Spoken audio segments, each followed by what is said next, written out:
estudiantes, algunos estudiantes que pues eran de otra docente y que ella está asumiendo el rol en estos momentos. El día de hoy vamos a estar trabajando el uso de pruebas psicométricas. Vamos a estar socializándoles esta temática, la va a estar liderando en este caso el profe Juan Pablo Suárez y vamos a estar resolviendo también todas las dudas e inquietudes que ustedes tengan con respecto al tema. Entonces, mi profe Juan, bienvenido. Hola, ¿qué tal? Muchísimas gracias. Pero muy buena tarde para todos, todas y todes. Pues vamos a hablar un poco sobre el uso de pruebas psicométricas. Como bien lo decía nuestra profe Natalie, pues está a cargo de la profe Dilma, la profe Natalie, y quien les habla, Juan Pablo Suárez, pero en este caso estaré yo liderando este espacio. Siéntanse libres, afortunadamente somos pocos, podemos ir abriendo los micrófonos e ir haciendo preguntas a medida que vamos avanzando en la temática. Entonces, vamos a leer el caso. ¿Algún voluntario o voluntaria que quiera leer el caso? ¿Alguien? Hola, buenas tardes. Hola, ¿qué tal? Buena tarde. Sí, señora. ¿Gusta leer, por favor? Bueno, sí, caso. Gracias. Es una entidad pública. En una entidad pública se realizó un concurso de modalidad ascenso e ingreso. Se presentaron más de 5.000 personas quienes aspiraban a un nuevo cargo a ingresar a la institución. En una primera fase se solicitaron los requisitos mínimos para aplicación del cargo y de allí se seleccionaban los candidatos más idóneos por efectos del cumplimiento con el perfil de las vacantes. En una segunda fase se realizó la aplicación de la prueba PAI que evalúa la personalidad y la psicopatología. La prueba tuvo comienzo a las 8 a.m. En el que solo se les permitía al candidato tener lápiz y borrador para dar respuesta. En el manual de instrucciones del test cuenta con un tiempo de aplicación de 1 hora y media, pero este test no es de rendimiento, por lo que se debe esperar a que la persona finalice la total. Quien acompañaba en ese momento la aplicación del instrumento no era un psicólogo.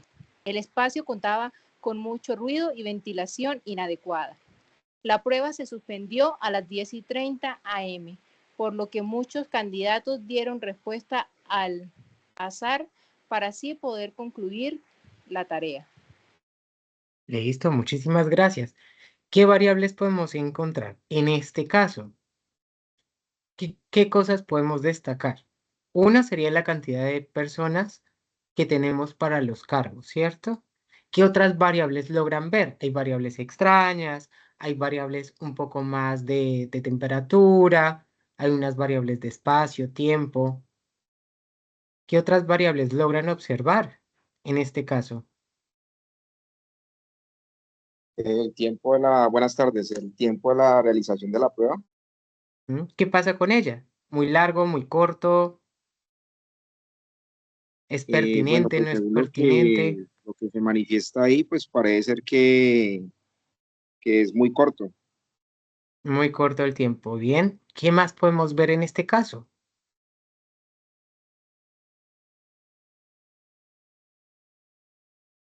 La ventilación. ¿Será que es igual aplicar una prueba en Barranquilla a unos 40 grados que aplicarlas en Sogamoso?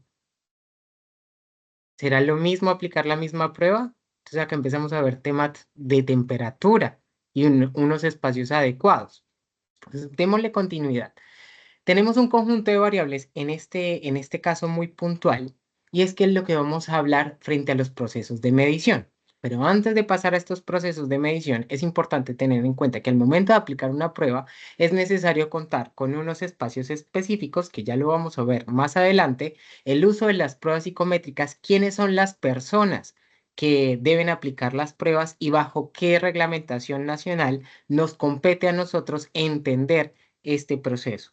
Entonces tengamos estas ideas aquí porque al final de todo este proceso vamos a poder responder a este caso cuáles son las oportunidades de mejora que se tiene para esta situación particular. Bien, entonces tengamos estas ideas acá frescas, igual ahorita volvemos nuevamente, pero para poder entender toda esta situación, pues demos toda la charla y posteriormente pues empezamos a, des- a a opinar, a ver cuáles serían estas oportunidades de mejoras, qué cosas cambiaríamos, qué cosas se podrían mantener, ¿sí? En estos espacios muy puntuales y cómo lo podríamos ejecutar en un plan un poco más real.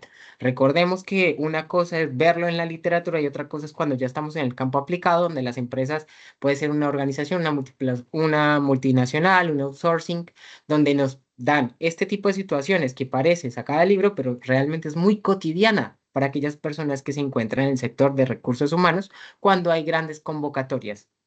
Entonces, ténganlo acá, ya lo leímos, ya sabemos cuáles serían como estas variables a tener en cuenta y pues demos continuidad. ¿Qué es la importancia en la medición en la psicología? Pues se sabe que tiene un objeto final, como toda ciencia, y esto lo que nos permite es recoger un conjunto de información y unos datos que nos permita profundizar en ciertos aspectos dentro de un conjunto de variables. Entonces tenemos un conjunto de teorías, tenemos un proceso de medición que lo que nos permite dentro de la psicología es entender que nosotros hacemos parte de un proceso empírico-analítico y que no hacemos de un proceso de adoctrinación. Eso es importante tener en cuenta. Ya vamos a ver la diferencia entre unas pruebas psicométricas y unas pruebas proyectivas, que simplemente se las voy a mencionar. No quiere decir que las pruebas proyectivas estén mal, solamente que tienen otra línea diferente. Mientras que cuando hablamos de unas pruebas psicométricas, pues nosotros vemos todo un conjunto de recopilación teórica y empezamos a ver la construcción dentro de unos esquemas más específicos, ¿sí? Donde hay unos procesos de medición, donde tenemos unos resultados y eso es lo que nos permite dar confiabilidad, validez, que es lo que vamos a ir trabajando temática a temática en las diferentes fases del curso. Lo vamos a ver en la fase 3, en la fase 4 y finalmente en la fase número 5. Medir tiene la finalidad ¿qué? La finalidad de fundamentar teorías. ¿Esto qué quiere decir? Que al momento de nosotros hacer unos procesos de medición, nosotros empezamos a entender qué es lo que está pasando dentro de los datos, en este caso de las personas, qué es lo que nos están puntuando. A partir de eso, pues nosotros empezamos a ver, a contrastar las hipótesis, empezamos a falsearlas, empezamos a ver si están correctas y a partir de eso pues empezamos a desglosar un conjunto de teorías, ¿sí? Una de las grandes preocupaciones en la psicología es la obtención de métodos adecuados en la medición. Van a entender ahorita cuando hablemos un poco sobre las variables que hay varias formas de medir, ¿sí? De empezar a teorizar, de empezar a conceptualizar, pero hay otras variables que muy posiblemente no sean viables para un proceso psicométrico.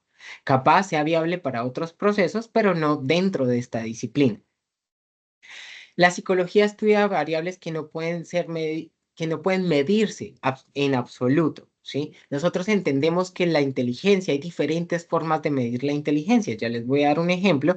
Hay diferentes teorías de entender la inteligencia, diferentes planos. Cada persona, cada individuo cuenta con ciertas habilidades que muchas veces las pruebas se quedan cortas, por eso es un poco complejo y una prueba por sí sola no puede dar un diagnóstico absoluto, sino también hace parte de un proceso de evaluación.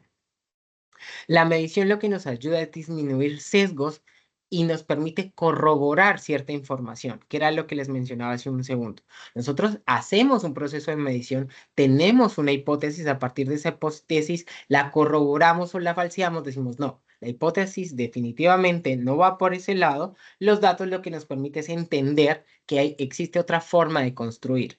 Bien, recordemos que dentro de la ciencia no necesariamente las hipótesis tienen que ser corroboradas. Con que se falsee también es correcto. No porque un análisis dentro de la investigación no es lo esperado, no quiere decir que no sirva para el campo científico. Eso de hecho permite ver nuevas formas y nuevas perspectivas y nuevas búsquedas para poder corroborar o no las hipótesis. ¿Claros hasta el momento? Sí, señor. Listo. ¿Qué medimos en psicología? Nosotros medimos unos atributos psicológicos, que serían básicamente un conjunto de variables. Nosotros podemos ver las diferentes formas de entender estas variables, como la personalidad, las aptitudes, la inteligencia. Nosotros tenemos 1000 formas de medir y a partir también de una teoría, de un enfoque en el cual nosotros empecemos a posicionarnos. ¿Eso cómo lo vamos adquiriendo? A medida que vamos entendiendo las diferentes teorías, entendiendo las diferentes dinámicas dentro de, pues vamos tomando un conjunto de posturas que nos permiten entender el mundo, ¿sí? No es lo mismo ser un conductista, no es lo mismo ser un humanista, no es lo mismo ser un psicoanalista, no es lo mismo tener bases en toda la parte social comunitaria para poder entender los fenómenos. Cada una de ellas tiene consigo un conjunto de teorías que nos permite explicar. Eso pasa dentro de la psicometría. Si ustedes recuerdan el paso número 1, nosotros empezamos a ver una prueba que se posiciona desde la psicología positiva, que es diferente a la psicología positivista. Los positivistas son más mi postura, que somos conductistas, ¿no? Donde pues creemos una verdad absoluta, no tanto en los radicales. Yo por el caso no creo en una verdad absoluta. En cambio, la psicología positiva pues ya va más hacia la parte emocional, hacia al entender al ser humano como una persona que siente, ¿sí? Que era lo que veíamos. Y a partir de esas posturas, ustedes se dieron cuenta en el paso número 1, pues que en la plataforma que nosotros estábamos implementando, pues es de psicología positiva. Y ellos formaron la construcción de su prueba a partir de ese enfoque. Entonces, aquí es donde empezamos a discutir un poco sobre cómo vamos a hacer los procesos de medición. Dentro de psicología, nosotros realizamos diferentes formas, diferentes métodos para poder medir ciertos atributos psicológicos. Aquí en el ejemplo aparece fumar. Nosotros podemos hacer diferentes tablas de conteo, podemos hacer toda la parte en que un individuo empieza a fumar y cuando un estímulo entra fuma, ese sería el cigarrillo, sería el estímulo. Entonces el individuo fuma y el tiempo en que el individuo genera nuevamente la conducta, ahí podemos medir lo que es la latencia o la frecuencia, el número de veces que fuma durante el día o durante la semana o el número de cigarrillos que pueda consumir. Ahí podemos hacer un proceso de medición frente al consumo de tabaco, ¿no? En este caso. Entonces, aquí empezamos a entender como, bueno, entonces fumar sería la conducta, pero ¿cuál sería ese constructo? ¿Cuál sería esa variable más macro que nosotros tenemos que definir? Pues empezamos a ver lo que es el tabaquismo, ¿no? El consumo de tabaco, empezamos a describir las diferentes poblaciones. No es lo mismo fumar en la adolescencia que fumar a los 60 años o una persona que haya fumado al menos unos 50 años de su vida. No es lo mismo fumar en Colombia que fumar en Europa. A pesar de que los costos sean totalmente diferentes, el proceso de la lucha con el tabaquismo pues varía país a país y cómo las variables se comportan a partir de un contexto también es importante ver.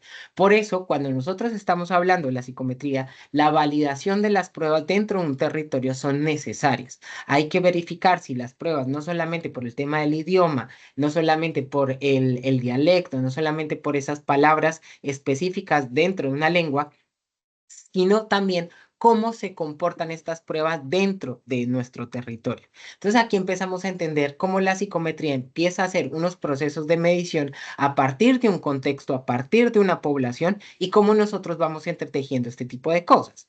Parte de los atributos que a nosotros dentro de la rama los más comunes o los que más teorías tienen, podemos hablar de la personalidad, de las aptitudes, de la inteligencia, tenemos 1000 formas de medirlo, no es lo mismo tampoco medir ciertas patologías. Tenemos muchas pruebas psicométricas que miden lo que son depresión, ansiedad, para unas poblaciones específicas. No es lo mismo la depresión en un adulto mayor que tiene su prueba específica psicométrica a un infante, por ejemplo.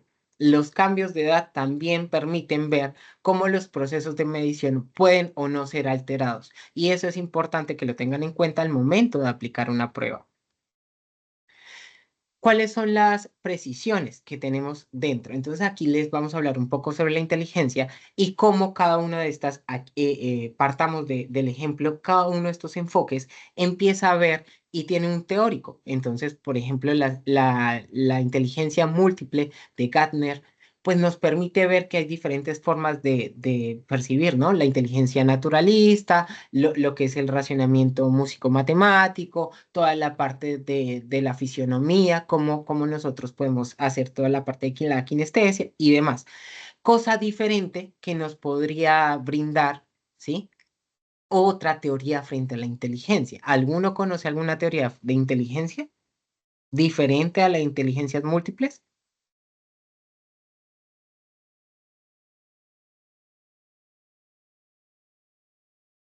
¿Alguien? Hola, hola. ¿Se acuerdan por allá?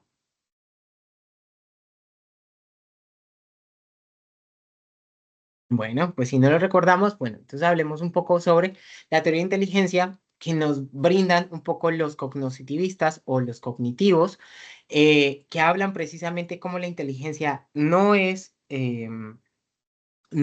heredada, perdón, se encuentra dentro de todo un proceso genético donde a partir de un contexto pues es expresada, ¿no? Y todo esto viene codificado en el ADN. Por otro lado, los conductistas decimos, como no, los procesos de inteligencia también se miden a partir del enriquecimiento que nos permite dar un contexto.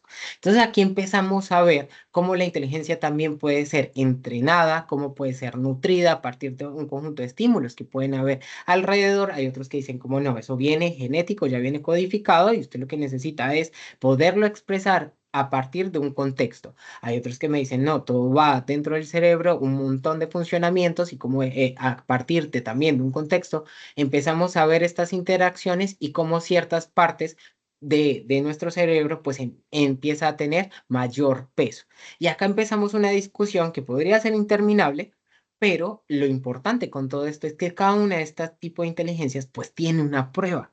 Ahora bien, nosotros cómo podríamos escoger la prueba. Eso de que depende, uno, a partir de cómo nos sentamos dentro de la literatura, ¿sí? ¿Qué tan capacitados estamos? ¿Cómo llevamos el enfoque? No es lo mismo que si usted tuvo una formación totalmente social, pues me haga un proceso clínico si no se tiene unas bases pertinentes. Y es muy posible, no les digo que vaya a ser difícil, pero que se le vaya a complicar un poco al momento de indagar precisamente sobre la atención clínica cuando nuestra formación ha sido un poco más social. Lo mismo, el caso viceversa. Nosotros no podemos hacer procesos psicoanalíticos cuando nuestra formación no nos lo permite. Entonces, para poder escoger la prueba, también hay que entender dónde nos vamos a posicionar, cuáles son las características de nuestro paciente, de nuestro usuario, la persona a la cual le vamos a aplicar la prueba, para poder entender cuál se ajustaría mejor a esas necesidades, ¿no? Eso es importante que lo tenga en cuenta. Precisamente por lo mismo, usted va a entender, va a tener múltiples pruebas, pero no quiere decir que se las tenga que saber todas. Lo importante aquí es que usted aprenda lo básico y que aprenda a indagar y cómo debe posicionarse al momento de hacer la búsqueda de la prueba. ¿Claros hasta el momento? Hola, Sí, hola. tutor.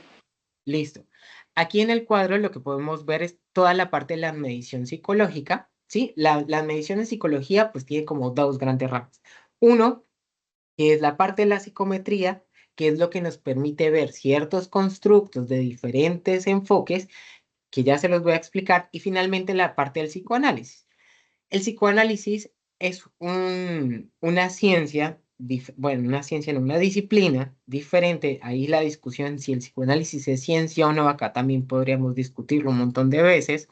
Para quienes no saben, gran parte del continente sur, del continente americano, la parte sur del continente americano, lo que es Argentina, Chile, Uruguay, el peso en la psicología pues va más en el psicoanálisis, más que todo Uruguay y Argentina tienen mayor peso el psicoanálisis, Chile 60-40, mientras que en otros países, ya un poco más, sí, hacia el sur, hacia el norte, hacia el centro, pues tienen diferentes enfoques y eso también es un proceso cultural. El psicoanálisis no está mal, ¿sí? De eso quiero que quede claro. Para cada persona existe un psicólogo, para cada persona existe una forma de explicar el mundo dentro de su disciplina. Sin embargo, pues el psicoanálisis va más hacia las pruebas proyectivas. Empezamos a ver todo lo que es el test de Rorschach, empezamos a ver esas pruebas que en muchas ocasiones en los empleos empiezan a realizar, que en últimas el hombre bajo la lluvia, el de las líneas, que ahorita se me escapa el nombre, pues son pruebas que necesitas un conjunto de habilidades diferentes, por lo que hacen parte de un conjunto de pruebas subjetivas. Ya cuando empezamos a hablar de la psicometría, pues empezamos a ver la objetividad dentro de los datos. Los procesos de medición son totalmente diferentes, por eso el inicio es como, espere, esto tiene una base teórica, esto tiene todo un proceso de análisis, tiene unos datos empíricos, cosa que el psicoanálisis sí tiene datos empíricos en algunas ocasiones, pero va más allá en un proceso de lectura más subjetiva. Entonces, la mancha de Rorschach, entonces la persona empieza a hablar y a partir de un proceso de subjetividades que tiene el profesional, pues da un respectivo diagnóstico. Por otro lado, las pruebas psicométricas pues empezamos a entender cómo esto también va cambiando, ¿no? Empezamos a ver cómo nosotros a partir de un conjunto de datos empezamos a generar teorías y a partir de eso empezamos a indagar, ¿no? Entonces empezamos a construir un conjunto de escalas, ¿sí? Unos baremos que nos permite entender dónde se me va a posicionar la población. Empezamos a entender lo que es la campana de Gauss, empezamos a entender lo que es la normalidad para ver cuándo se salen o no los datos. Empezamos a ver aplicación de los sistemas estadísticos. Tenemos un conjunto en la construcción, no solamente un conjunto de habilidades, sino también en el proceso de estudio, ¿sí? Toda la parte de lo que es el WISC, ¿sí? Para menores de edad, el WAIS, el WIPSI. Empezamos a entender otro tipo de pruebas frente a estas variables, ¿sí? A estos constructos que empieza a estudiar la psicología. Los rasgos de la personalidad, también acá siempre con la profe Natalie discutimos de este tipo de posturas, porque dentro de mi enfoque, pues la personalidad es dada por un contexto, mientras que ella pues dicta un curso de personalidad y discutimos precisamente en un contexto un poco más académico cómo la personalidad pues es dada o no dada, es evaluada por un conjunto de características que lo vamos a ver en otros IPAs, que es el 16PF, y cómo empezamos a indagar sobre estos rasgos específicos de la personalidad, pero pues que van de la mano con un enfoque, que es lo que también vamos a hacer en el paso número 3, y es la construcción de la prueba. 3 y 4 es la construcción de la prueba y empezamos a entender este tipo de dinámicas y lo particulares que son, ¿no? Entonces tenemos un conjunto de preferencias e intereses que pues van de la mano con el investigador. ¿Qué es lo que se quiere investigar? ¿Cuál va a ser el tema? ¿Cuáles van a ser la población objetivo? ¿Cuáles son esas estrategias y técnicas de recolección de la información? Empezamos a ver pues otras variables que son las que aparecen, autoeficacia, ¿no? Cómo vamos a hacer ese proceso, quiénes son las personas que van a hacer parte de nuestro estudio, cuáles son esas creencias que porta un contexto, un sistema social, y empezamos a ver este tipo de dinámicas. ¿Claros hasta el momento? La diferenciación al menos entre pruebas psicométricas y pruebas proyectivas. En mi caso no, tutor. Listo. ¿Qué parte no quedó clara? Bueno, es que acá en la medición de las psicométricas, Sí, yo entiendo que es el análisis dependiendo de los atributos de la psicología, ¿sí? O sí, lo que vayamos a estudiar. sí, Pero señora. aquí tengo la dificultad en la otra. O sea, realmente, ¿cuál es la diferencia? Una es más de evaluar al ser humano o la otra es como de evaluar los contextos. O sea, ahí no entendí. O No, sea, no, como no, que no, no.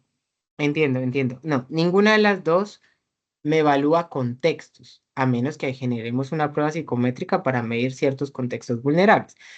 Lo que me permite ver en la psicometría es analizar una variable específica, ¿sí? La empezamos a construir, la empezamos a conceptualizar, la empezamos a entender y a partir de eso nosotros generamos una prueba que hace parte de un paradigma perdón, empezamos a entender que estas son objetivas, hacen parte de un proceso estadístico, empezamos a ver un conjunto de baremos.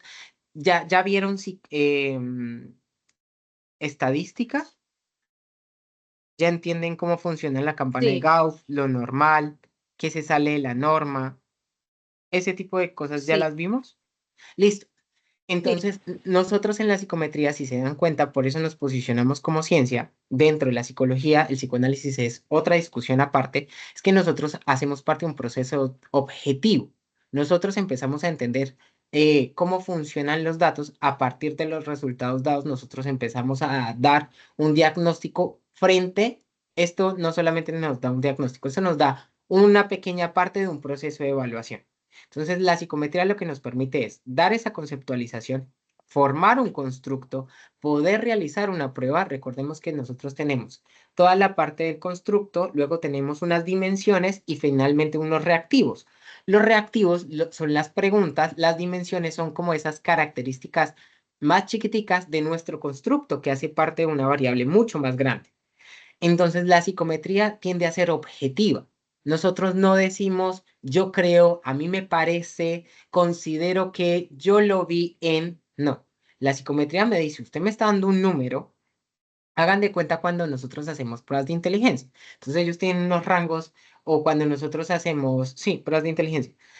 Cuando categorizamos a una persona, cuando tiene una inteligencia leve, tenemos una inteligencia moderada, tenemos un IQ mucho más alto, pues empezamos a ver que pues los que están IQ alto y un IQ bajo, pues se salen de la media. Los demás se quedan en la normal.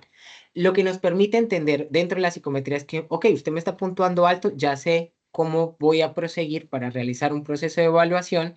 Esto ya me da un punto de partida y ya logro entender. Pero nosotros nos basamos de lo que encontramos dentro de las teorías. Mientras que el psicoanálisis pues empieza a ser un poco más objetivo. Por ejemplo, hago un hombre bajo la lluvia. ¿Alguien ha hecho el hombre bajo la lluvia? Es una prueba. ¿Alguno lo ha hecho en algún trabajo o Sí, algo por el estilo? sí. Entonces, el hombre bajo la... Voy a decir cualquier cosa, espero que un psicoanalista no esté viendo esto porque creo que se molestaría mucho. Hace el muñeco bajo la lluvia, la persona bajo la lluvia, entonces empieza a decir como, ah, usted no le puso piso. Entonces quiere decir que no tiene sueños aterrizados. Y las gotas van hacia la izquierda y deberían ir hacia la derecha. Eso quiere decir que está pasando por momentos difíciles. Sombreó demasiado, borró ciertas líneas y dificultades para mantener relaciones interpersonales. Sí, son un conjunto de subjetividades que se dan a partir de cómo usted realizó un dibujo. Mientras que aquí estamos haciendo un proceso estadístico, en el otro lado usted le están evaluando por cómo hizo un dibujo. ¿Sí me hago entender? Y un Ahora, psicoanalista le está diciendo diferentes cosas que son un poco más objetivas, porque si tú le preguntas a diferentes psicoanalistas sobre una misma prueba, te van a dar opiniones totalmente diferentes, cosa que no pasaría en la psicometría, porque ya tenemos unos rangos, ya tenemos unas puntuaciones, ya tenemos unos baremos, donde si usted me saca 7, usted ya sabe qué es lo que se prosigue o dónde lo vamos a ubicar dentro de un conjunto de datos. ¿Quedó clara la explicación? ahora sí, tutor. Listo. Espero con el mayor respeto, perdón, psicoanalistas, ojalá que no me hagan esto porque fue un mal ejemplo, pero bueno. ¿Qué pasa con las precisiones? Las pruebas psicométricas son una técnica entre las diferentes que hay. Nosotros al momento de realizar un proceso de evaluación, ya nos vamos al caso número uno, que fue el que iniciamos con toda esta presentación, y es que en este caso nos dan como, bueno, usted hace la prueba y pasa o no pasa, y pues acá realmente esto simplemente es una técnica para recolectar datos, pero no es un dictamen final. Simplemente nos ayuda es una pequeña pieza de un gran rompecabezas que es la evaluación. Dentro de un proceso de evaluación, pues se hacen entrevistas, se dialoga con la persona, independientemente en el campo que nosotros querramos aplicar. Recordemos que la psicometría es básicamente transversal a todas las áreas donde nosotros querramos trabajar, querramos trabajar. No solamente la vamos a aplicar en recursos humanos, no solamente se van a aplicar en clínica, también se aplican en educativa, también se aplican en jurídica, también se aplican en la psicología del deporte. Básicamente para cada una de las áreas donde nosotros vamos a ejercer, nosotros podemos aplicar pruebas. Por eso la importancia de entender dónde nos vamos a parar y cómo funciona un proceso de evaluación. Sí, perdón, un proceso de evaluación. Y aquí es donde empezamos a entender que las pruebas simplemente es una pequeña pieza de todo un proceso de evaluación y no nos da un dictamen final. Simplemente nos permite tomar más información, sí, más información a partir de lo que nos dan los resultados y a partir de eso, pues nosotros, contrastándolo con literatura, contrastándolo con experiencia, con evidencia empírica, pues ya podemos dar un diagnóstico, ¿sí? Las pruebas o test no pueden confundirse con evaluación, que era lo que mencionaba, y hacen parte de un proceso de evaluación. Todas las evaluaciones no son iguales como tampoco como tampoco lo son sus fines. Es decir, lo que les mencionaba hace un rato, no todas las evaluaciones son iguales. Para cada persona existe una prueba, para cada contexto. Nosotros vamos a evaluarlo y ver cuál va a ser la más acertada para esa situación particular. Bien. Las escalas, pues las escalas también varían a partir de un conjunto de pruebas. Siempre es importante revisar en la prueba qué escala se está manejando, cuál va a ser el manual cada vez que usted consiga una prueba. Cuando ya se gradúe, esté en el mundo profesional, pues usted va a encontrar que existen unos manuales de la prueba donde usted podrá revisar todo ese marco teórico, todo ese recorrido histórico que tiene la prueba, que también lo vamos a profundizar un poco en el próximo CIPAS, en el 16 PDF, que vamos a hablar precisamente de cómo funcionan estas pruebas, cuántos años llevan dentro del mercado, cuáles son los últimos avances, que por lo general eso se encuentra poco o mucho dentro del manual y también le va a decir cómo puede usted calificar la prueba y dónde ubicar a esta persona a partir de ese proceso de evaluación. ¿Vamos bien? Sí, señor. Listo. ¿Qué hay que tener en cuenta al momento de la aplicabilidad de las pruebas? Siempre hay que tener unos aspectos éticos que son fundamentales al momento de indagar, ¿sí? Dentro de la aplicabilidad de las pruebas, al momento de aplicarlas, al momento de hacer un proceso de recolección de datos, al momento de realizar el respectivo, dar el respectivo resultado a la persona o a las personas, dependiendo del contexto donde nos encontremos, siempre bajo la ley 1090, que es la que nos compete a nosotros, y siempre es importante dar el consentimiento informado. Cuando somos adultos se nos da el consentimiento informado, cuando son menores de edad se les da el asentimiento informado y el consentimiento para padres, que son varios documentos y son requisitos legales que cuando usted entra al mundo profesional pues tendrá que aplicar. Los consentimientos informados los puede encontrar o los puede crear y siempre son como que decir las tres formas cuando se rompe el secreto profesional. ¿Alguien sabe cuándo se rompe el secreto profesional? ¿Alguien ya se le leyó la ley 1090? Sí, profe, se rompe el secreto profesional cuando la vida del paciente está en riesgo o la integridad nuestra también. Sí, ese es uno. ¿Qué más?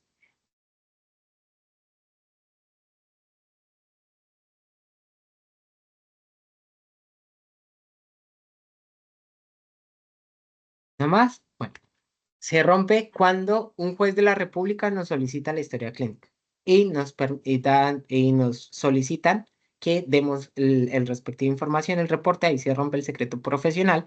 Cuando la vida de un tercero o del paciente se encuentra en riesgo, ahí también se rompe el secreto profesional. Es decir, si una persona está con no solamente ideación suicida, sino con intento suicida, ya para realizar todo el proceso, para para quitarse la vida, pues ahí rompemos el secreto profesional porque activamos un conjunto de rutas. En algunas ocasiones también se rompe el secreto profesional cuando vemos personas que son víctimas de abuso sexual, en especial en menores de edad porque se tienen que seguir unos protocolos específicos.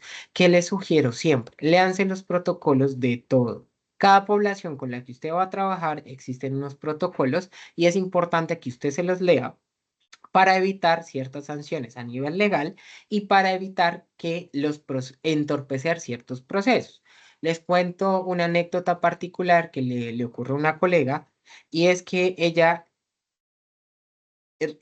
atendió un caso de una menor que fue víctima de violación y le dieron toda la información a ella y posteriormente hizo el reporte.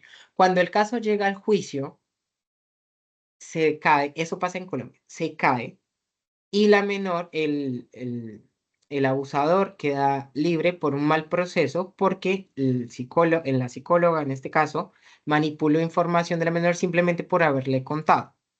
Entonces ahí se rompió el protocolo que dice, antes de iniciar con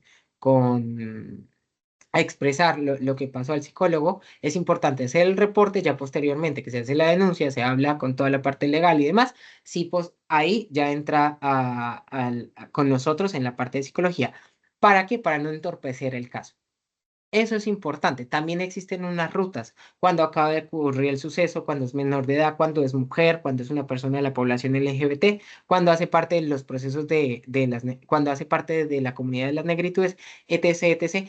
Para cada persona existe un proceso y hay unos protocolos específicos. Cuando usted hace consultoría dentro, cuando está, perdón, en atención clínica dentro de una EPS, pues usted tiene que llevar un conjunto de reportes que son el Vigila y demás que eso se tiene que llenar cuando los menores de edad son víctimas de maltrato físico, de abuso físico, violencia física, también se llena un conjunto de reportes. Entonces, mi sugerencia siempre es estar al tanto no solamente de la ley 1090, sino también de los protocolos a partir de unos contextos. Esto porque es importante, porque si usted no sigue los protocolos correspondientes, pues muy posiblemente todo lo que usted haga de ahí en adelante dentro de la aplicación de las pruebas, pues se le va a caer y va a entorpecer un proceso legal. Entonces, ténganlo en cuenta. Siempre es importante hacer uso del consentimiento informado para cada cosa que hagamos, para cada proceso, no importa el área en la que usted se encuentre, no importa si usted es educativa, no importa si usted es clínica, si usted escogió recursos humanos, siempre es importante eh, el consentimiento informado o el asentimiento o el consentimiento para padres a partir del contexto. Bien. Las pruebas psicológicas solo deben ser empleadas por psicólogos. Existe en Colombia como un técnico para aquellas personas para que ellas puedan dar las pruebas y aplicarlas, no todas, es como unas baterías específicas, pero ojo, ellas o estas personas, ellos, ellas, no pueden leer las pruebas, simplemente las dan, algo así como cuando hacen contrataciones masivas como nuestro caso, pero achiquémosle un poco más, como 20 personas, las colocan en un salón y les van pasando las pruebas. Son un conjunto de pruebas pues, que no necesitan como mayor no, rigurosidad para ciertas aplicaciones. Por ejemplo, el Waze tiene unas partes de rompecabezas, tiene unas partes, unas fichas, ¿sí? Son pruebas como mucho más sencillas. Entonces hay unas personas que lo pueden hacer. Sin embargo, legalmente, o sea, estas personas también están habilitadas para un conjunto de pruebas mucho, mucho más pequeñas, pero quienes realmente crean, perdón, aplican y hacen la lectura de las pruebas, pues son los psicólogos, ¿no? Cuando los psicólogos no podemos hacer lectura de unas pruebas psicométricas cuando estamos en la batería de riesgo psicosocial.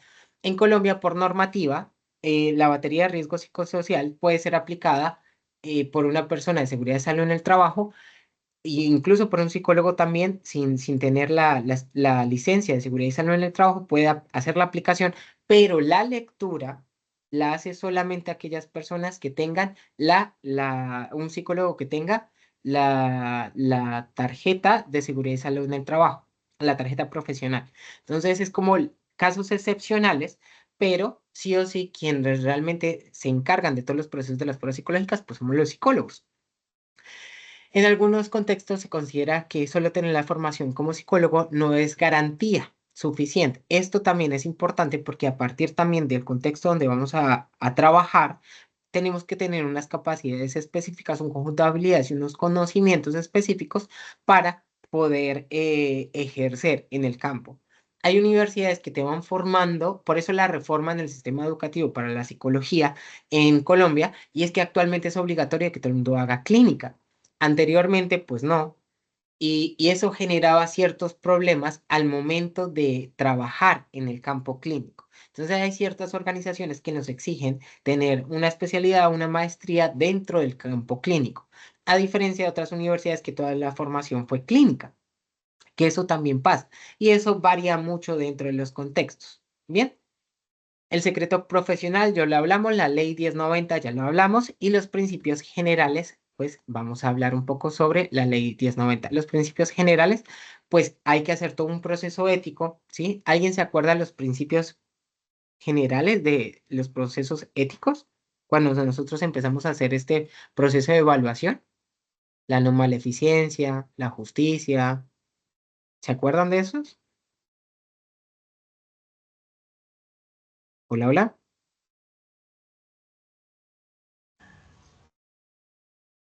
¿Ninguno? Bueno. No, profe. Bueno, no pasa nada. A leerlos, a leerlos. Es importante. Realmente son súper corticos, son sencillos. Digamos que el espacio nos queja bastante y ya vamos un poco atrasados, ya vamos una hora. Eh, esta estaría buena como pero no, nos toca ética. Va, eso le vamos a hablar para ver si le damos una clase de ética ya a profundidad. Igual eso usted lo van a ver más adelante en la carrera, no se preocupe. Y también, no, sí, ya acá en adelante van a haber procesos éticos. ¿En qué semestre están? Entre cuarto y sexto promedio. Y hay varios de noveno y décimo. Bien, Sí. ¿qué son los promedios? Sí, más adelante van a haber procesos éticos. En fin, los principios generales dentro de la ética pues son la no maleficencia, ¿no? Empezar a priorizar cuál de los casos es más es menos dañino que el otro, si empezamos a ponderar, empezamos a hablar un poco sobre la justicia, no maleficencia, que es no generarle daño al tercero. Y se me fueron todos. Son 6. No los tenía acá. Se me fueron. Bueno, ahorita se los digo que me acuerde. Y sigamos porque vamos un poco tarde, pero no se preocupe que ahorita se los doy. Son 2 segundos, ya me acuerdo. ¿Qué pasa con la ley 1090 del 2006? Si bien es la que nos rige a nosotros y que antes de ella existían pues otras formas de reglamentarnos, pues empezamos a entender cuáles son los artículos primordiales que nos competen dentro del curso de la psiquiatría.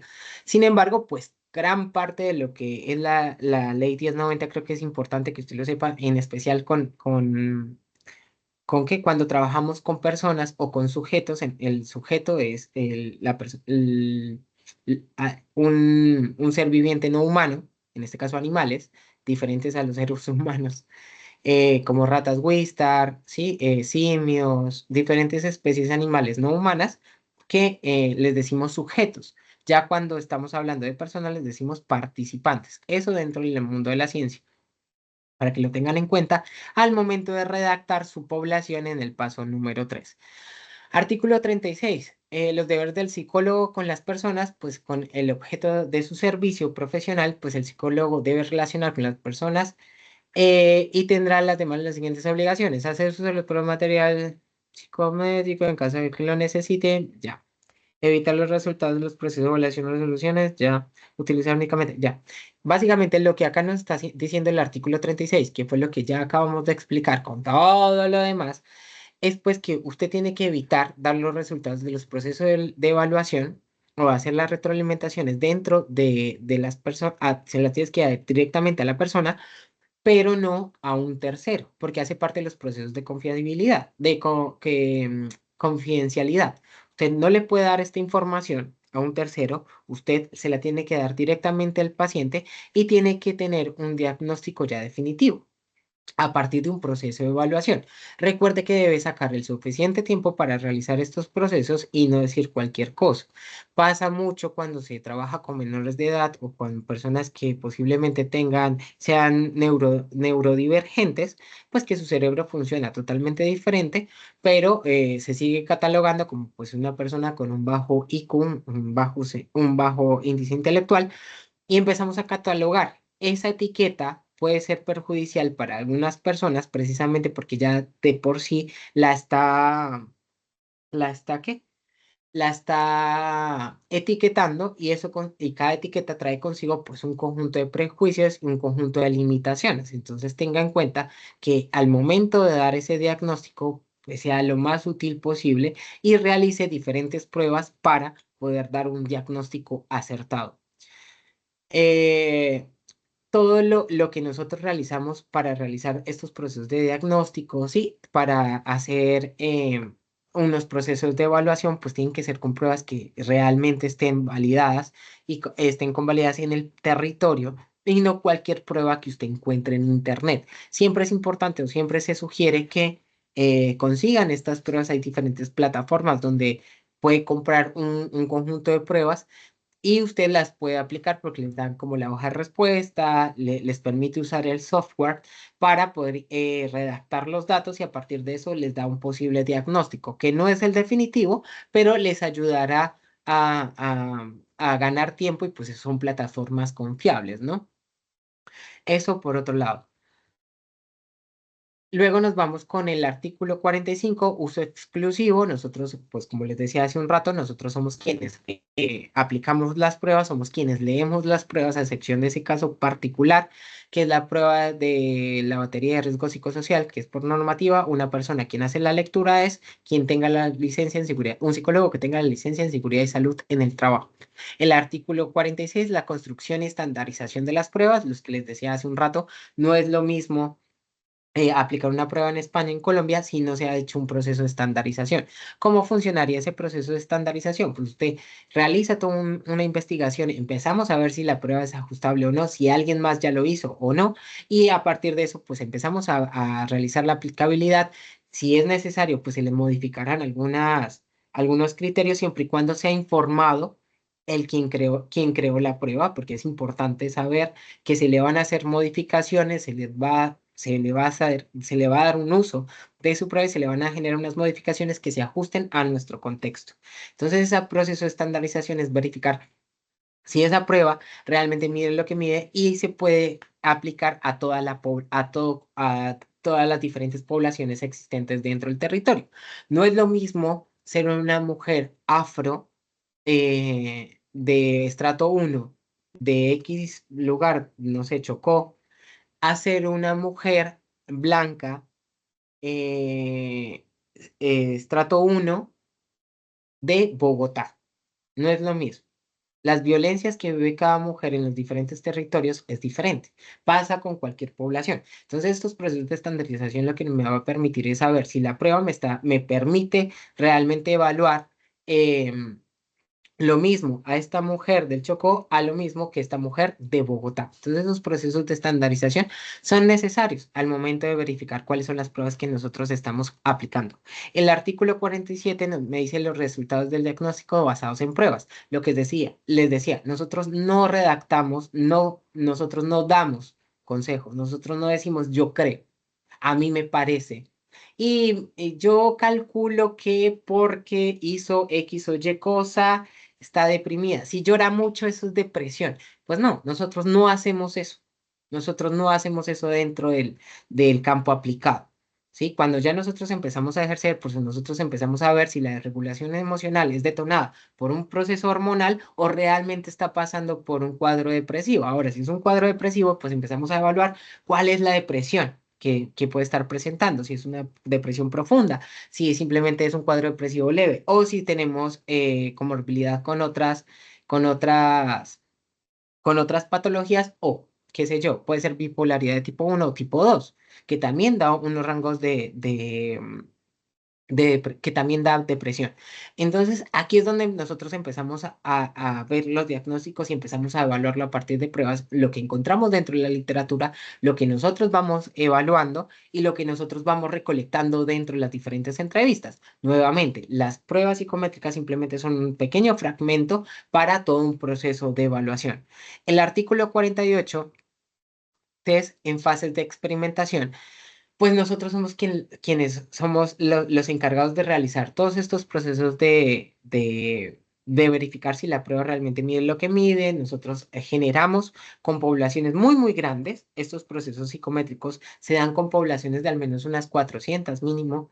Y si tiene unas fórmulas también dentro de dentro de la estadística que nos permite saber a qué población, si vamos a convalidar toda una prueba para todo Colombia, pues nosotros tenemos que aplicar una fórmula que nos permite entender a cuántas personas será aplicada la prueba y posteriormente entender si, si realmente funciona o no la prueba dentro del territorio.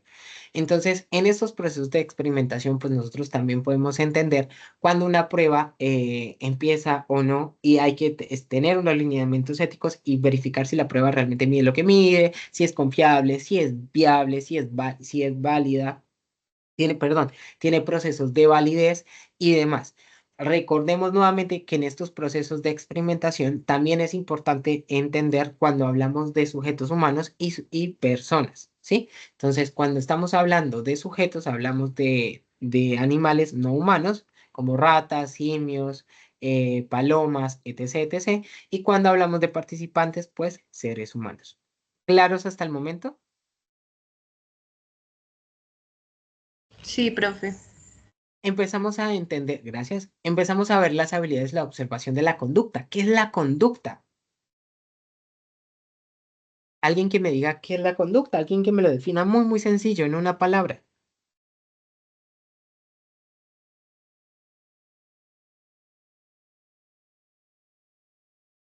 ¿Qué es la conducta, mis queridos psicólogos en formación, mis futuros colegas? ¿Qué es conducta? Comportamiento. Eso es un sinónimo. Y conducta y comportamiento no es lo mismo. Dependiendo también de quién lo defina, pero Vendrían comportamiento es siendo como sociología. habilidades. Su acción, digo yo. Acción. Esa es la palabra correcta. Acción. Las conductas son acciones. Todo lo que usted tenga en un verbo que lo pueda conjugar, pues es una conducta. Caminar, correr, dormir, salivar, saltar, todo lo que usted pueda generar en una acción, todo lo que usted haga, entre paréntesis, acción, eso es conducta. Ahora, si queremos hacerlo más elaborado, pues es todo aquello que un individuo pueda ejecutar dentro de un contexto. Esto es lo que el individuo hace a partir de a partir de la respuesta que pueda dar un individuo a partir de un estímulo que se le esté presentando. Entonces nosotros empezamos a ver dentro de la conducta que hay un conjunto de habilidades que nosotros empezamos a revisar al momento de realizar un proceso de evaluación. Entonces, la expresión facial, ¿sí? La expresión facial nosotros la vamos a evaluar dentro de las sesiones. Entonces, cuando nosotros empezamos a ver las diferentes expresiones que pueda tener un individuo al momento de realizar una entrevista, pues uno lo va notando. ¿Cómo se le llaman esas expresiones no verbales? ¿Hace parte de qué?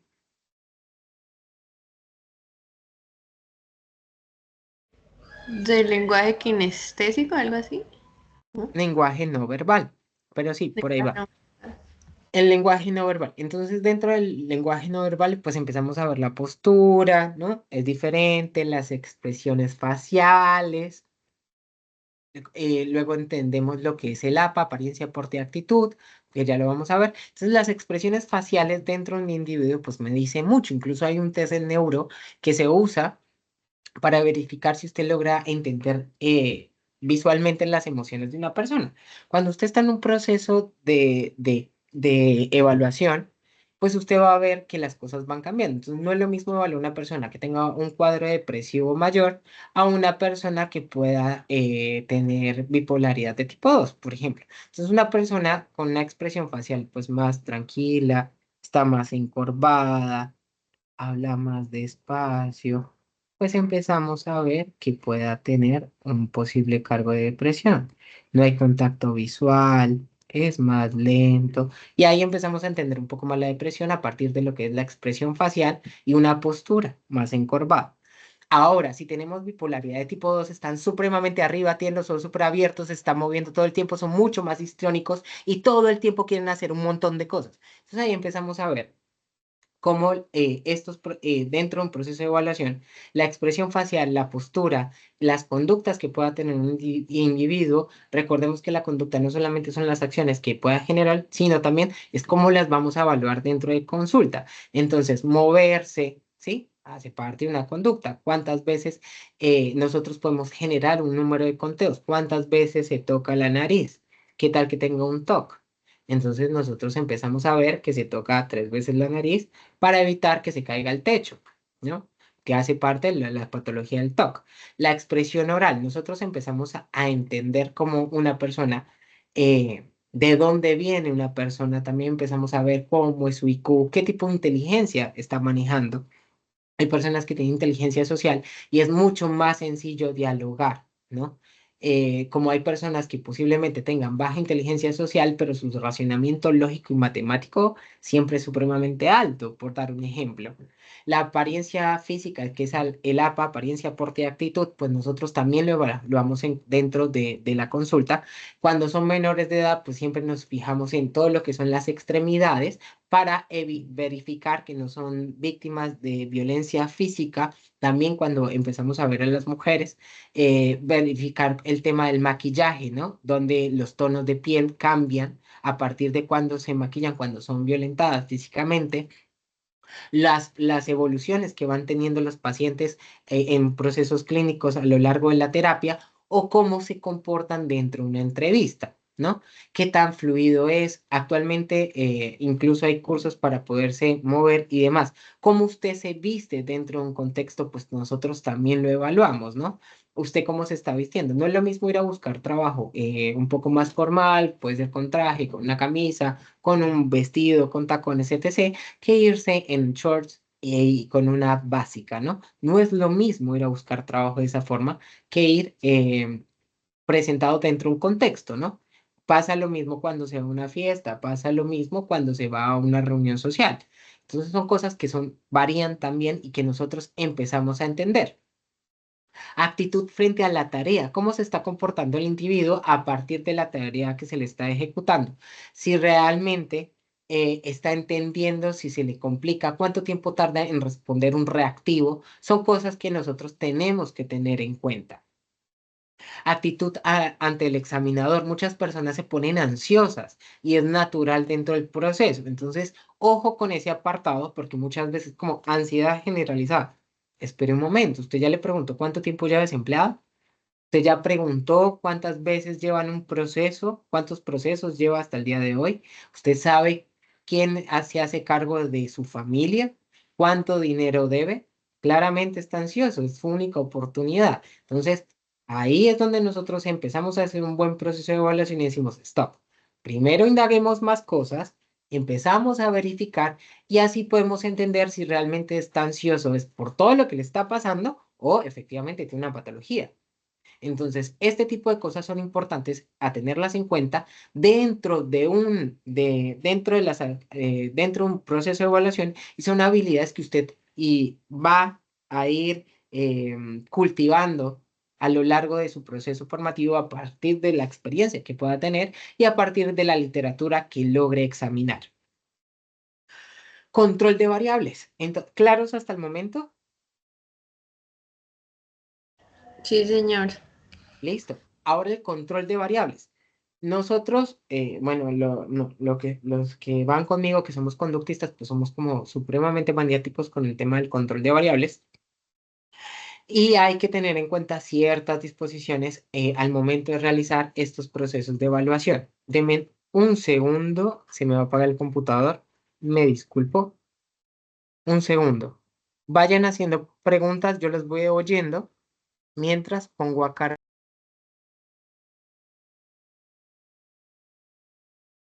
Por favor, váyanme haciendo preguntas.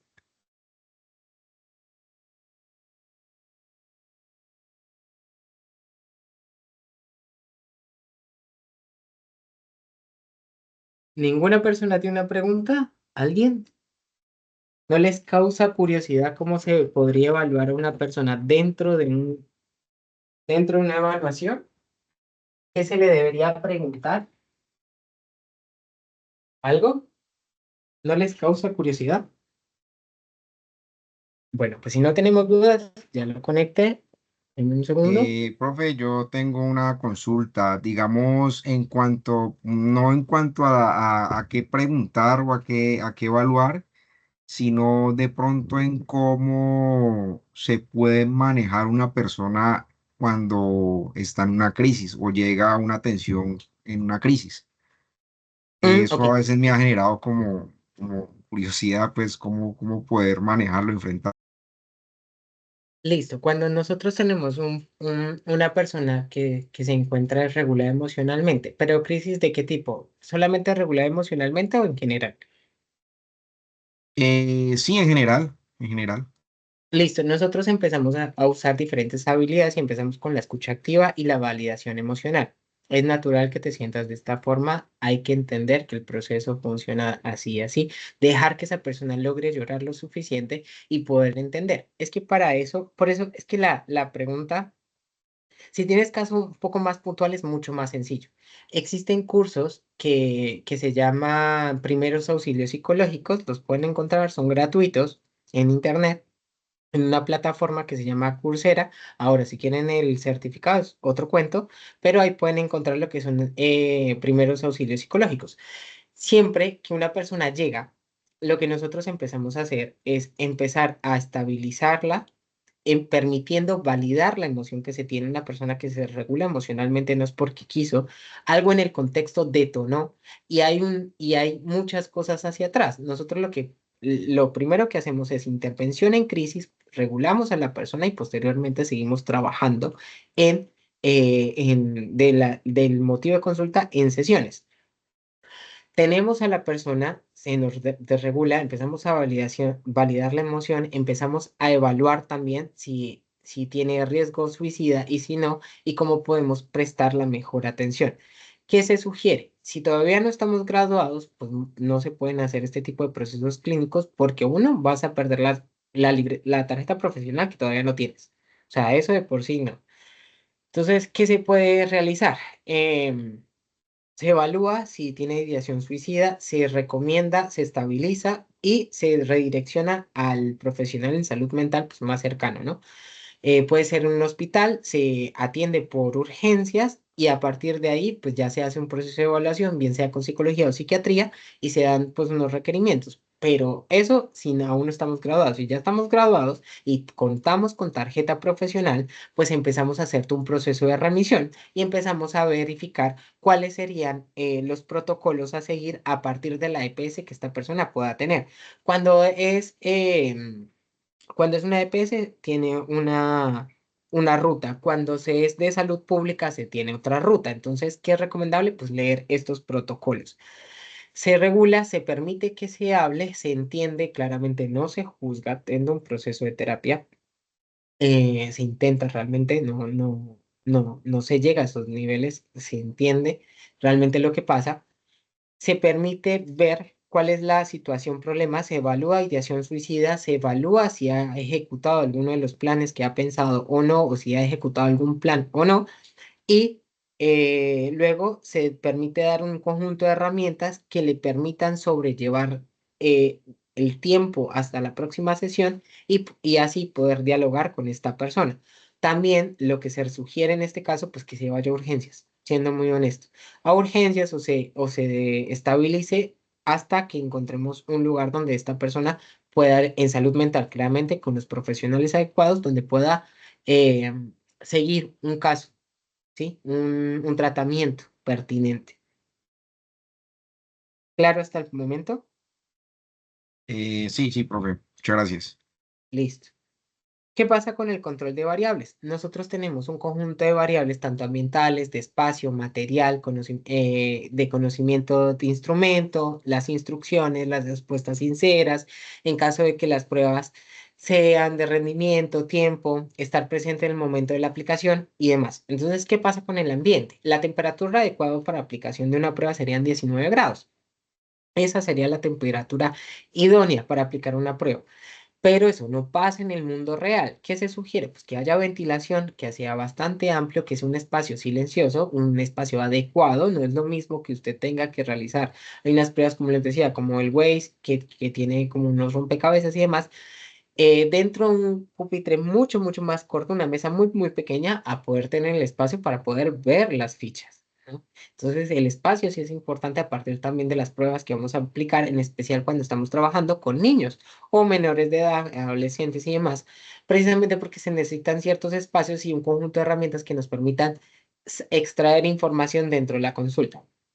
Ahora, si nosotros tenemos unos espacios de poca iluminación, pues nosotros también vamos a tener un complejo. Y si es muy alta, pues también. ¿Qué es importante? Pues verificar realmente que las luces sean adecuadas. Siempre se sugiere que sea luz blanca para tener mayor visibilidad. Los espacios tienen que ser adecuados. No pueden ser espacios muy pequeños ni muy grandes y no pueden estar saturados con muchas personas.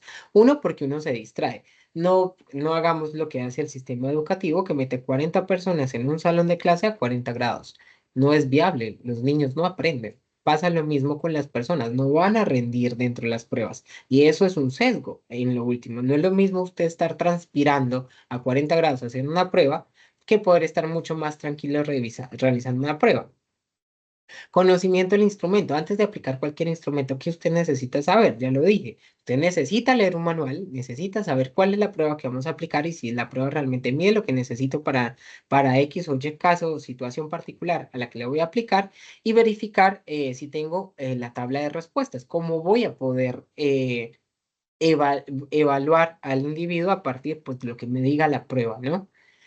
Las instrucciones, como bien las decía, las respuestas sinceras. Siempre es importante que los participantes respondan de una forma honesta, de una forma sincera.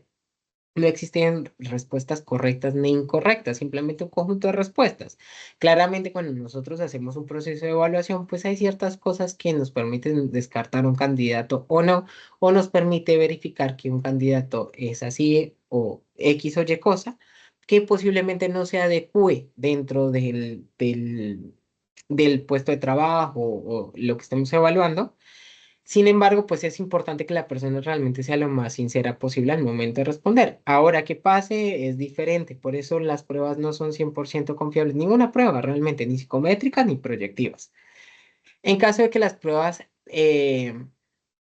todo el tema del rendimiento, el rendimiento y los tiempos, pues tienen que ser acordes, ¿no? Si usted sabe que una persona llegó 10 minutos después al inicio, tiene que esperar a que las otras personas terminen y posteriormente ingresa la persona y que vuelva a aplicar e inicie nuevamente con la prueba.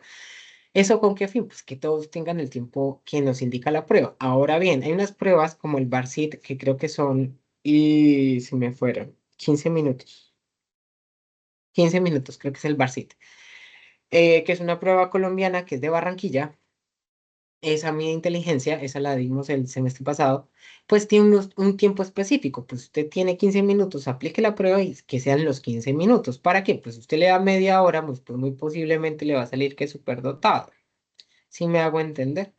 Entonces sí cumplan con los tiempos establecidos que me está dando la prueba. Estar presentes al momento de la aplicación, como les decía, siempre hay que estar muy presentes en cada proceso de evaluación y es necesario que se aplique, que se revise, más allá de revisar si alguien hace o no copia, porque es muy raro realmente que pase dentro de un proceso. No, hay casos, claramente, pero sí estar en ese momento para explicarles a los participantes cualquier duda que puedan tener de las pruebas. ¿Claros hasta el momento? Sí, señor. Vámonos al caso. Cuéntenme un poco sobre el caso. Con todo lo que hemos visto ahora, ¿qué les parece? ¿Qué cosas podría mejorar? ¿Qué cosas se mantienen? ¿Qué cosas no?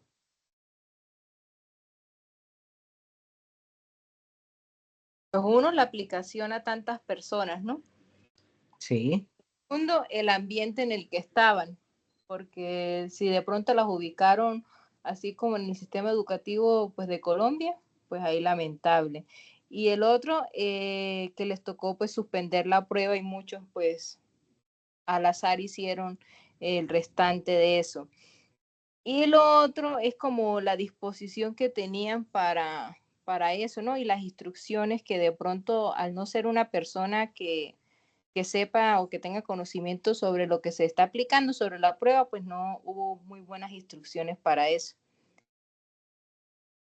¿Cómo creen que debería modificarse Si tenemos 5.000 personas, ¿qué creen que deberíamos hacer?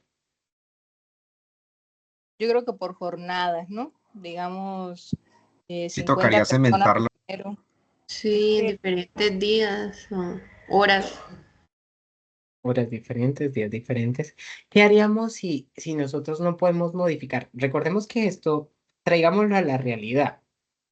Si nosotros estamos en una empresa, pues no le puedes decir a la empresa, necesito un salón para 100 personas, porque pues no, tienen unas oficinas que máximo caen 20.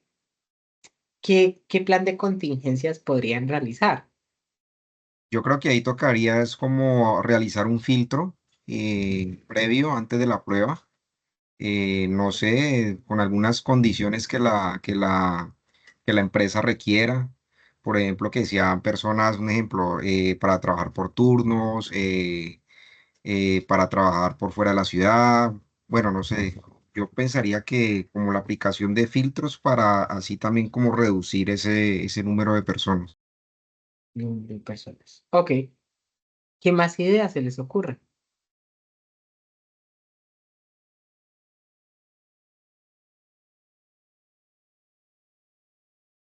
Que hagan varias jornadas, no solo Sí, sí, hay. sí.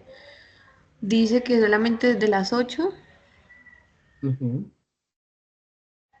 Hacerlo en diferentes bloques. Sí, en Bien. diferentes, exacto. Listo.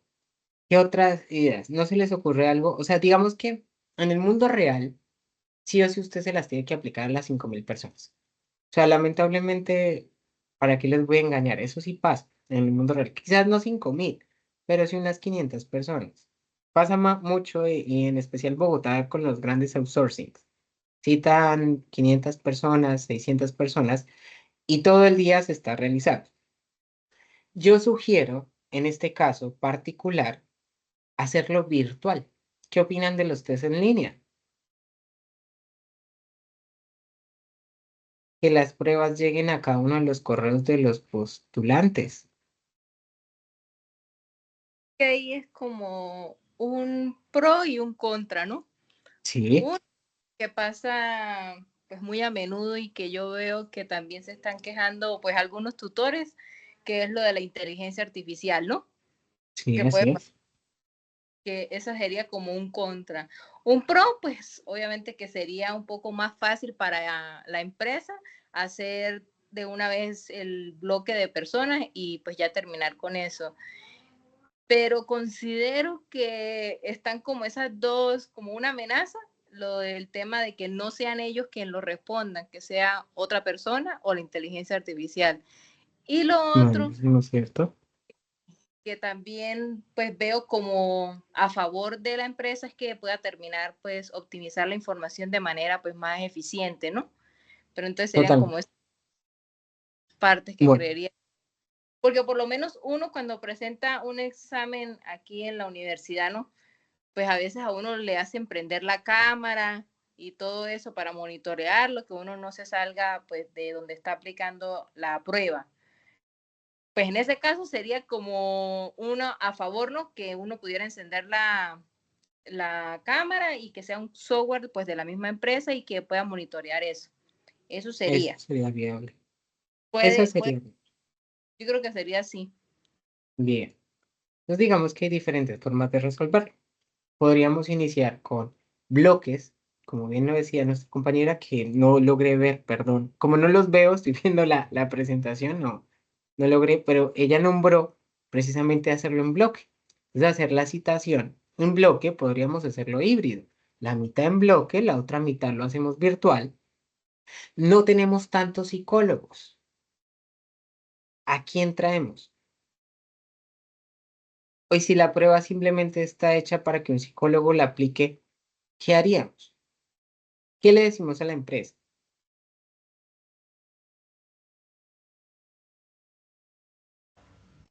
Trabajadores sociales, ¿no? Ellos Recuerden también, el no, técnico. ¿cierto? Yo traería un técnico en pruebas, de los técnicos que pueden aplicar la prueba y cambiaría la prueba. Por ejemplo, si yo sé que el PAI solamente lo puede aplicar un psicólogo, pues busco una prueba que lo pueda aplicar este técnico, que me sale mucho más económico como empresa contratar a estos técnicos por un día, por 2 días, por 3 días, aplico a todos y luego contrato un par de psicólogos para que me las revisen la evaluación. Podría ser otra. Y si lo hacemos virtual, pues también nos ahorramos un dinero en contratar técnicos. Pero digamos que 2.500 y 2.500. ¿Qué opinan?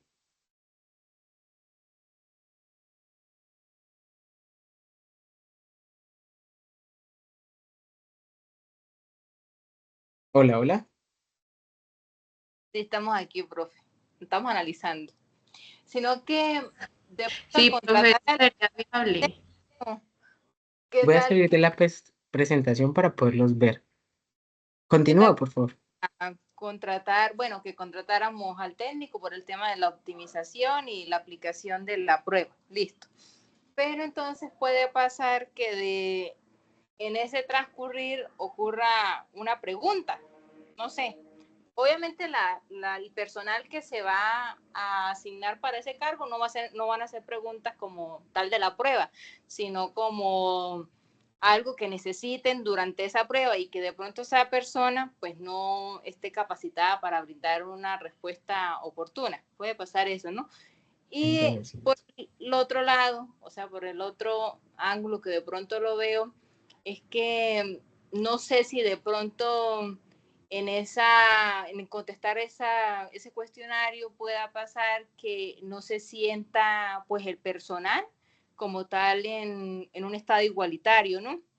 Que de pronto empiecen a generar comentarios que favorecieron a los que estaban en la parte virtual y los que estaban presencial, pues también, ¿no? Puede pasar eso, ¿no? Yo creo También. que ¿Y eso cómo se le llamaría?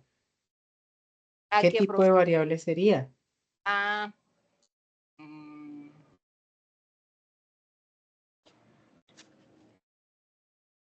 sería en el caso del rendimiento.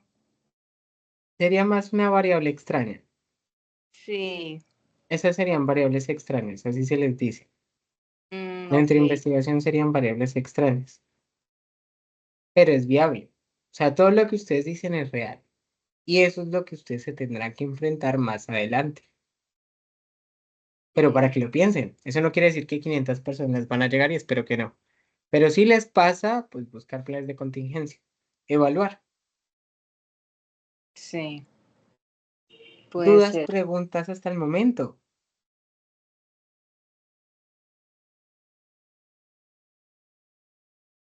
No. Bueno, si en llegado caso uno llega al área de recursos humanos, listo. Sí. Contratación, uno va a ser quien evalúe al personal para un cargo específico, listo. Mi pregunta es, yo sé que uno tiene que analizar a la persona durante la entrevista, ¿no? Con el reclutador. Y pues él va haciendo un seguimiento de las preguntas y todo eso, y pues uno va haciendo una recolección de información, ya sea con un diario de campo o con algo, con algún instrumento que uno utilice para eso. Ujú. Pero mi pregunta es, ¿qué tan objetivo es que uno, porque yo había escuchado con otro tutor que en este tema de la psicometría, uno a veces tiende, por ejemplo, cuando son menores de edad, a que a través de como de un recurso narrativo, en un caso, digamos, de un menor de edad que tenga síntomas de ansiedad, pues que se haga como un diario de cómo se siente el paciente. Mi pregunta es, ¿qué tan objetivo puede ser el papá cuando le aplique esa prueba? Y en el otro caso de recursos humanos, si uno no puede compartir la información pues a terceros, sería que a uno en la contratación de uno como psicólogo le aclararan eso, o sea, que uno sí le puede compartir la información pues al jefe, o cómo sería en ese caso. Listo, entonces vamos con 2 ejemplos. El primero, decíamos el tema de la contratación para dar la información de los resultados al jefe, ¿cierto? Sí, uh-huh. Y el Sí, segundo, el menor de edad, pero el diario va para el papá, por lo que te entendí. sí, sí, o sea, que él nos Listo. hiciera como la recolección de cómo va viendo todos esos síntomas del papá, ¿no? Para ser menor de edad, ¿no? Pero al que estamos evaluando es al menor. Y el diario es para el menor, pero quien lo diligencia es el papá. Ajá, sí. Listo. Entonces, acá, con el de recursos humanos, en ese plan de contingencia, yo lo que sugiero es que dentro del consentimiento informado se especifique que la información irá directamente a la empresa y que un conjunto de personas como el gerente, el supervisor, X o Y, las personas que van a estar a cargo, van a verificar parcialmente los resultados, porque tú no darías completamente lo que él obtuvo en la prueba, sino un diagnóstico más chiquito, ¿sí? Algo así como que el diagnóstico más o menos grande, pues iría dentro de su carpeta y eso queda por allá archivado, que es lo que el psicólogo vería. Quienes ellos verían, pues es algo muy parcial, ¿no? Las habilidades que el individuo pueda tener para la tarea, las destrezas que puede tener a partir del resultado de la prueba. Si era una prueba de inteligencia y tuvo un IQ alto, pues, ¿en qué áreas? Entonces, no, pues una persona que en razonamiento lógico matemático es muy buena. Y la vacante es para ingeniería, pues ¿usted qué va a decir? No, pues la persona tiene habilidades en razonamiento lógico matemático idóneas para la vacante en ingeniería informática. Me invento cualquier cosa. Pero ese pequeño fragmento es el que se le daría al jefe. Entonces, dentro del el diálogo que se le da con las otras personas de la empresa es como la persona cumple con un conjunto de habilidades y es una persona idónea para el cargo. Eso por un lado. De igual forma, dentro de las organizaciones se van a dar cuenta que tiene múltiples formas de cómo funciona. Entonces, muchas veces entra, el psicólogo tiene la potestad de decir entra o no entra, o entra por un lado con psicología, luego es remitido al jefe y quien toma la última palabra es el jefe. Eso depende mucho del tipo de empresa, cómo funciona su organigrama y cómo es su estructura organizacional. Entonces, eso va por un lado. Y a partir de también cómo se sienta como el jefe o no y la posición que va a ocupar. Entre más alta la posición, quien tiene la potestad en últimas, por lo general, es el jefe. Eso pasa dependiendo, y eso también depende mucho de las organizaciones. Bien, quedó claro la primera parte. ¿Sí? Sí, listo. Listo. En la segunda, y es complejo. Es complejo porque uno evalúa mucho el contexto. Pues es un contexto de violencia, pues muy posiblemente no sea viable esa estrategia. Porque el papá va a mentir. Él no va a decir, sí, yo golpeo a mi hijo 3 veces al día. Eso no va a pasar. Es evaluar también el contexto y verificar cuáles son tiene un nombre, cuidados parentales. No, el modelo, se me fue. Cuando es autoritario, cuando es permisivo, cuando es democrático, eso tiene un nombre. Los estilos de crianza. Gracias. Gracias, mi profe Natalie. Los estilos de crianza, pues precisamente hay que evaluar si realmente la técnica se ajusta, ¿no? Y recordemos siempre que la persona que va a estar a cargo pues es el menor. Ahora bien, si tenemos unas conductas específicas que son un poco más hacia lo disruptivo, ¿no? Que no, el menor se la pasa, no se queda sentado en el pupitre. ¿Cuántas veces se levantan? Pues nosotros usamos otro tipo de instrumento que no sea un diario, sino más bien una tabla de frecuencia. Hay unos formatos de frecuencia, unos formatos de latencia, una tabla de conteo. Hay múltiples formatos que nosotros podemos usar. El diario se podría implementar para otros procesos. Es decir, como que cómo es la exploración emocional de este individuo o si ya empezamos con los autos. Recordemos que los autos pues inician a los 9 años, ¿no? Autoconcepto, autoconcepto que diría la autoestima, autopercepción,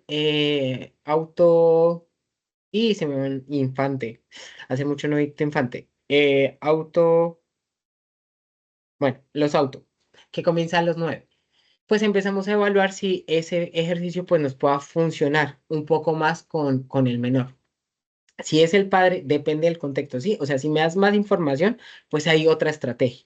Pero ahí que sugiero, se evalúa mucho. Si vemos que pues es un padre que fue matrimonio divorciado, y tenemos el mismo caso, pero le vamos a dramatizar un poco más.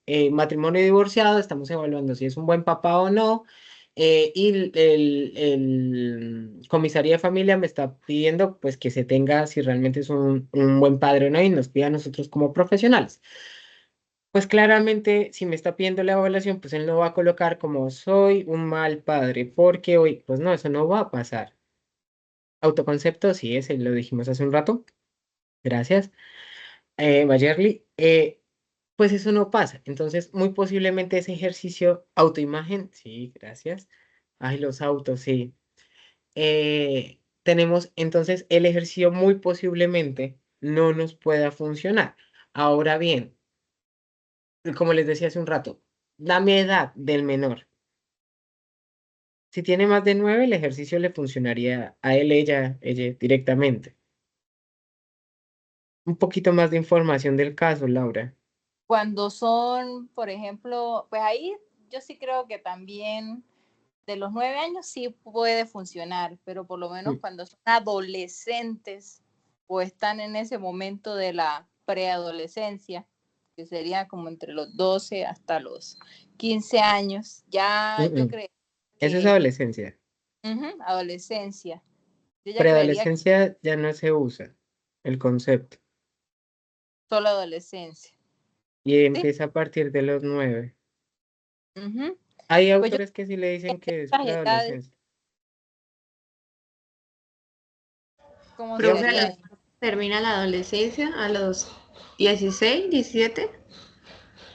y pues ahorita la juventud hasta los 60, según lo que el último informe que presentó la OMS. Entonces la adolescencia también está en un proceso de construcción, porque hablar acá de los temporalidad hay que pararse dentro de un autor. Eso sí es importante, Pero hasta los que 60, es juventud. 60 años. 50 o 60, creo que lo dijo la OMS hace como 2 semanas. Salió Sí. en Noticia Nacional. Sí, la OMS lo articuló, que comenzó el tema de juventud y tiene sentido. Y eso también difiere de un proceso y un contexto social. No es lo mismo la edad media, que la gente moría más joven, a lo que estamos viviendo hoy día. No es lo mismo la adolescencia en la década de los 2000 a la adolescencia actual. Los adolescentes ahorita ya inician un proceso hormonal totalmente diferente a partir de los 9.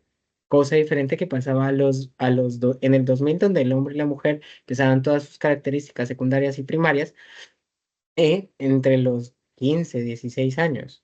Entonces los procesos van cambiando y con los procesos es importante irse actualizando. Eso sí lo tengo súper claro, por eso se les pide información y literatura para la construcción de sus trabajos a partir del 2020, que no tenga 2019, 2020, que no tenga más de 5 años, porque las cosas cambian. Por eso es importante seguir leyendo. Eso sí, sí, sí pasó hace poco. Entonces, en el caso que tú presentas, pues hay que evaluar, ¿no? ¿Y qué se está evaluando también? O sea, si estamos evaluando ciertas conductas disruptivas, pues también hay que ver cómo es la relación del menor con el cuidador. Si vemos que es un cuidador que no lo quiere tener y quiere pasar la custodia, pues va a decir que se porta muy mal simplemente para pasar la custodia o dejarlo en abandono. Es que eso es muy relativo. Por eso es importante ejemplos un poquito más puntuales. Y no quiere decir que no funcione, pero sí evaluar estrategia. Para cada caso es muy depende. Eso sí lo tengo claro. Pero se aclaró más o menos, Laura, al menos. No, total. Ahora sí entendí. Que pues uno cuando va revisando lo de las vacantes laborales, sobre todo en los temas de recursos humanos, especifican mucho esos temas que me aclaraste, de que uno Sí, sí. como comparte esa información a terceros, ¿no? Sí, Eso ya. total. Ujú. La información a terceros es importante que también el usuario, la persona, el participante, etc., etc., lo tenga claro y que esté en el consentimiento informado. Siempre, siempre, siempre. Legalmente, eso es lo que nos va a salvar a nosotros. Sí. Y mientras íbamos hablando, pues ya me iba acordando.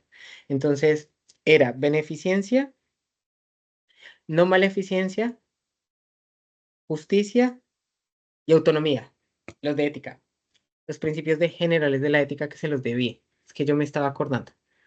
Entonces, esos son los 4 principios que nosotros tenemos que tener en cuenta. Entonces, los de beneficencia, los de no maleficencia, no hacerle daño al participante y demás. El de beneficencia, siempre encontrar el beneficio para el participante, la autonomía, respetar siempre cuando quiere seguir o no continuar dentro del proceso. Y, se me acaba de olvidar el otro. Justicia, siempre ir ponderando y que las cosas vayan en pro, ¿no? Que tengan su cauce siempre con un marco legal, un proceso ético y demás. ¿Claros hasta el momento? Sí, tutor. Mi Sí, profe profe. Natalie, ¿algo que quieras mencionar antes de irnos?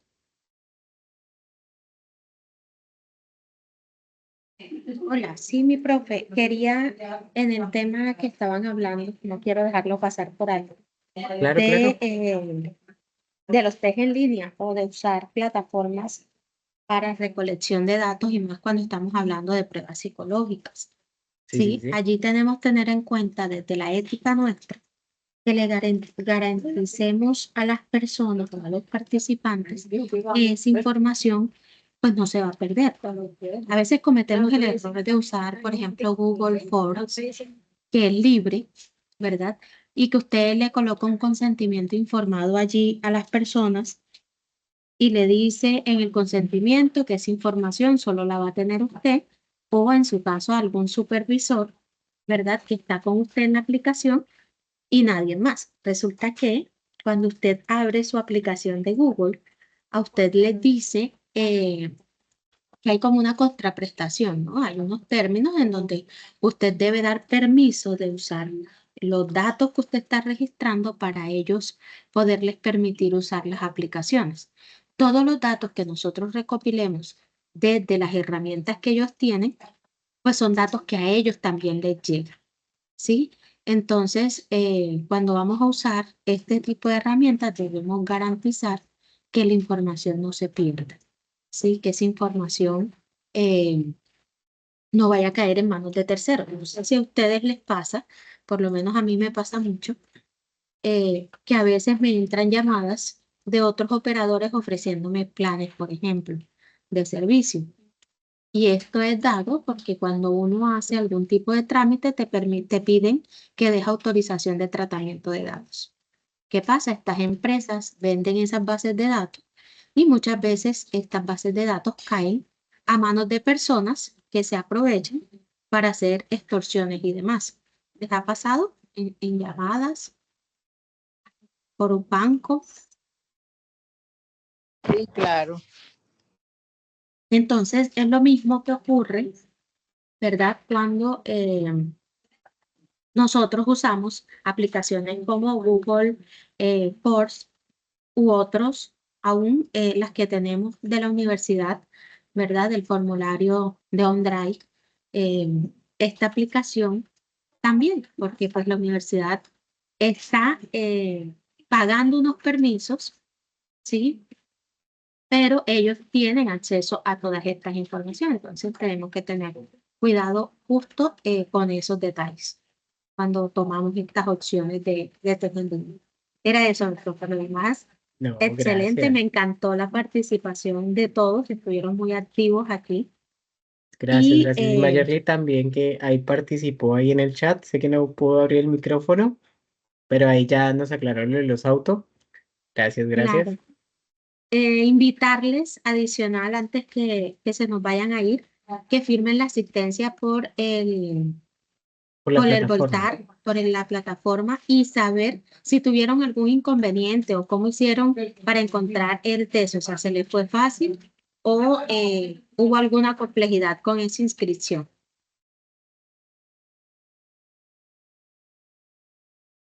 Pues realmente fue, fue No te como buscar los escuchamos, CIPAs Laura. que habían ahora. ¿Me escuchan? Ahora sí, sí, señora.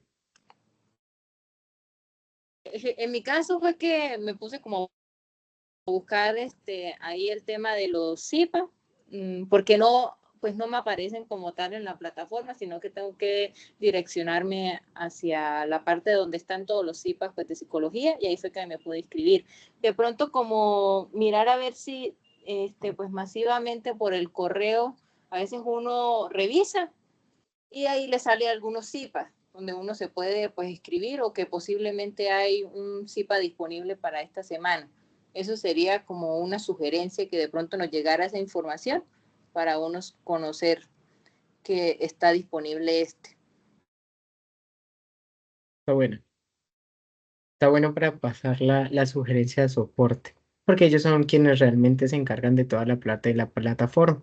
Pero entonces, Nada, muchísimas gracias por la sugerencia, gracias por el tiempo y no siendo más, creo que tengan una feliz tarde.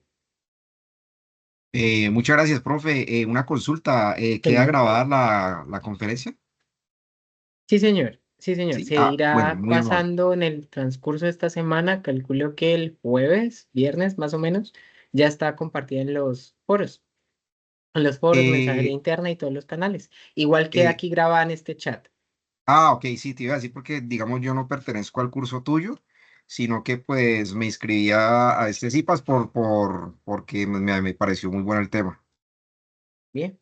Sí, sí, no hay ningún inconveniente. Queda guardada en este chat. Entonces, no siendo más, que tengan una feliz tarde. Hasta Gracias, profe, luego. muy amable. Hasta luego. Con Chao, gusto, profe, gracias. con gusto, hasta luego. Gracias.